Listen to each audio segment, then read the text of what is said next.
First மீட்டிங்கில் எனக்கு script narrate பண்ணார் சார். ஸோ அது சொல்லும் போதே எனக்கு இமோஷ்னலாக நான் இந்த படம் பண்ணணும்னு மைண்டில் நினச்சிட்டேன். ஏன்னா எங்கள் அப்பா ஐசியூவில் 6 days இருந்து இறந்தாரு. அதில் ஃபர்ஸ்ட் டே வந்து அங்கிருந்து டாக்டர் கிட்ட என்னை வந்து பெருமையாக இன்ட்ரடியூஸ் பண்ணுறாரு. இதுதான் என்னோட டாக்டர் அண்ணா யூனிவர்சிட்டியில் பயோமெடிக்கல் படிக்கிறா அப்படின்னு. 4th day வந்து அவருக்கு ஒரு வைரஸ் உள்ள இருந்தது, அது பிரெயினுக்கு போயிடுச்சு. ஸோ அவருக்கு என்ன யாருன்னு தெரியல. யார் இது அப்படின்னு என்கிட்ட கேட்டார். ஸோ அது என்னை ரொம்ப ஹார்டாக ஹிட் பண்ணிருச்சு. அது என்னைக்காக இருந்தாலுமே அது ஒரு வலி. அதுக்கெல்லாம் அந்த மாதிரி ஒரு மொமெண்ட்டுக்கு வந்து லைஃப்பில் ப்ரிப்பேர்டாக இருக்க மாட்டோம். பட் இந்த படம் பார்த்தா அட்லீஸ்ட் எல்லாருக்கும் அது ஏதோ ஒரு விதத்தில் ஹிட் ஆகி அட்லீஸ்ட் அவங்களோட ரிலேஷன், ஃபேமிலி வேல்யூஸ், ரிலேஷனோட வேல்யூஸ் இதெல்லாம் வந்து தெரியுன்றதை நம்பி இந்த படம் பண்ணணும்னு நான் முடிவை பண்ணிட்டேன். அண்ட் சார் வந்து ஃபஸ்ட் டே ஷூட்டில் ஃபஸ்ட்டு ஷார்ட் எடுத்ததுக்கு அப்புறமா நான் வெயிட் பண்ணுறேன் என்ன சொல்லுவார். ஏன்னா எனக்கு தெரியணும் எப்படி பெர்ஃபார்ம் பண்ணுறோன்னு. சார் வந்து என்னை கூப்பிட்டு பை மிஸ்டேக் நல்லா பண்ணிட்டேன், அப்படியே பண்ணு அப்படின்னாரு. சரி இதை அவர் அப்ரிஷியேட் பண்ணுறாரா இல்லை என்ன சொல்கிறாருன்னு எனக்கு புரியல. அடுத்த ஷார்ட்லேயும் வந்து பை மிஸ்டேக் இதுவும் நல்லா பண்ணிட்ட, நீ ஒன்று பண்ணு, இந்த படம் ஷூட்டிங் முடிகிற வரைக்கும் இந்த மிஸ்டேக்கை மட்டும் ஃபாலோ பண்ணு, அது போதும் அப்படின்னு. சரி அப்போ தான் எனக்கு தெரிஞ்சிருக்கு, ஓகே இவர் நம்மளை அப்ரிஷியேட் தான் பண்ணுறாரு, நம்ம பெர்ஃபார்ம் பண்ணுறது ஓகே போல் அப்படின்னு நினச்சேன். But he is very generous in appreciating.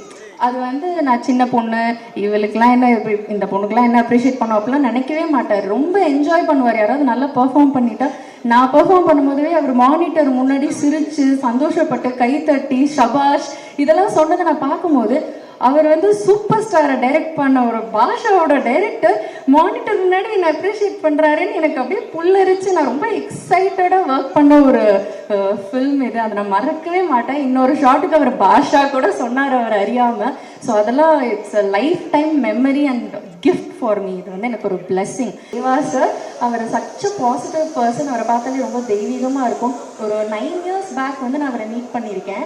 So இந்த வாட்டி நான் மீட் பண்ணும்போது அவருக்கு என்ன ஞாபகம் இருக்கும் இல்லை அப்படின்லாம் நான் யோசிச்சிருக்கேன். பட் அவர் கரெக்டாக அந்த 9 years முன்னாடி உள்ள மீட்டிங்கை மென்ஷன் பண்ணி சொன்னார். அவர் as a person is a very very nice person. And அவர் மியூசிக் மாஸுக்கு எல்லாம் கேட்டிருக்கோம். நான் இப்போ கூட ரீசெண்டாக பாஷா படம் போட்டாங்க, விசில் அடித்து பார்த்துட்டு நான் வீடியோ அனுப்பிச்சேன் டைரக்டர் சாருக்கு. ஸோ அந்த மாதிரி ஐம் ஸோ ஹாப்பி நீங்கள் மியூசிக் பண்ணுற படத்தில் நாங்கள் ஒர்க் பண்ணுறேன் அப்படின்னு சொல்லிட்டு sir. And thank you so much. தவிர்க்க முடியாத தம்ப்நெயில்ஸ், கலக்கலான கண்டென்ட்ஸ், சினிமாவும் சீரியஸ் பிரச்சனைகளும், பல வருடங்கள் தளபதி இடைவெளி விஜய் கலகலப்பும் கைகலப்பும். Me too love you. Thank you அவர்கள் மாஸ் ஏத்துறது ஏற்ற தெரிக்குதுனாலே டன் தான். பிரேக்கே இல்லாமல் பிரேக்கிங் நியூஸ் சொல்லும் தந்தி டிவி ஆப்.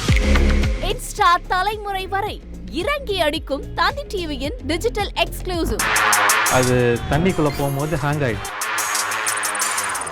உங்களுக்கு விஜய் சார் எந்த அளவுக்கு ரொம்ப பிடிக்கும்? Of course, Malayalis are huge Vijay sir fans. ரெண்டு பேருமே ரொம்ப பிடிக்கும் எனக்கு. தந்தி டிவி ஆப்பை இலவசமா டவுன்லோட் செய்யுங்க. ஃபாலோ பண்ணுங்க, சப்ஸ்கிரைப் பண்ணுங்க, என்ஜாய் பண்ணுங்க.